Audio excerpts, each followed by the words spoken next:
Happy Halloween and welcome to the Collegian Report. I'm Annie Witt. Election Day is next Tuesday, November 5th, and there are several ballot measures and amendments that affect SDSU students. Measure 28 would prohibit the state from collecting taxes on anything sold for human consumption. This would not include alcohol, tobacco, and prepared food. Supporters say the intent is to eliminate the state's 4.2% sales tax on groceries. The measure's language states that it will not affect the up to 2% sales tax on groceries charged by municipalities in South Dakota.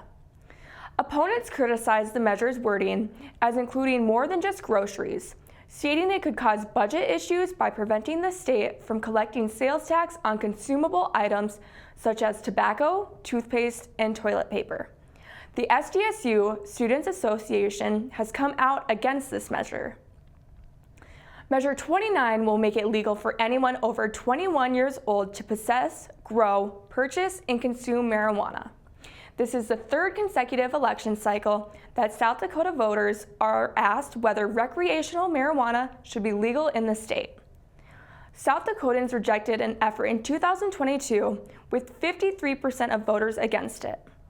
Opponents claim potential social costs and health risks such as cardiovascular problems from marijuana use based on a recent study in the Journal of the American Heart Association. Amendment G would enshrine the right to abortion in the South Dakota Constitution and supersede a 2005 state trigger law that took effect when Roe v. Wade was overturned.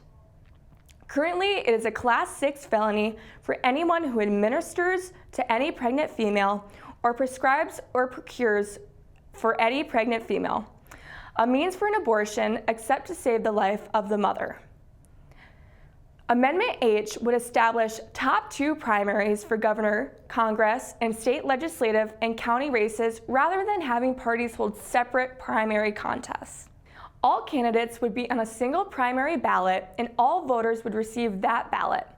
The top 2 vote getters would advance to the general election. Both the Republican and Democratic state parties oppose the measure. For more details on these measures and amendments, go to sdsucollegian.com.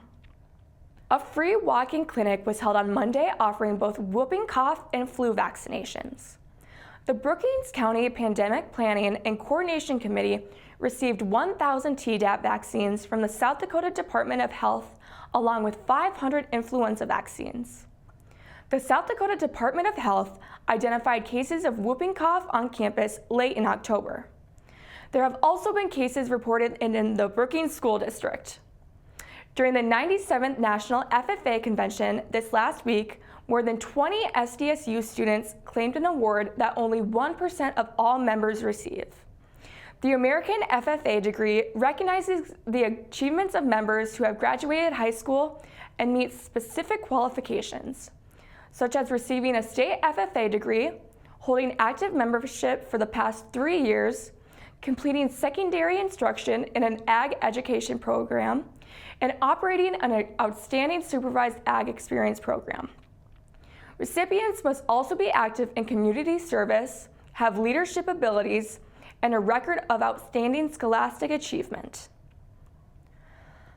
Our SDSU volleyball team remains undefeated after beating Denver in the First Bank & Trust Arena last Saturday. They look to continue their win streak tonight at Omaha. You can catch the matches on the Summit League Network and Midco Plus. The Jacks football team made a comeback after a nail-biter of a game this past weekend, winning 20-17 against USD in the first overtime game in state U history.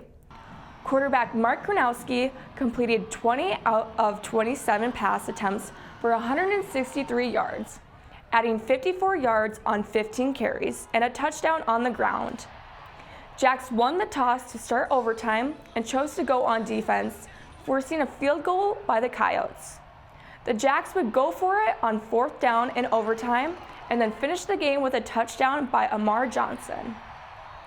This Saturday, they will take on Murray State in the Dyke House Stadium with kickoff at 2 p.m. It is that time of the year again to roll back the clocks. Daylight savings time ends at 2 a.m. on Sunday, November 3rd. Be sure to set your clock back 1 hour and enjoy your extra hour of sleep this Sunday. That's all for the Collegian Report this week. I'm Annie Witt.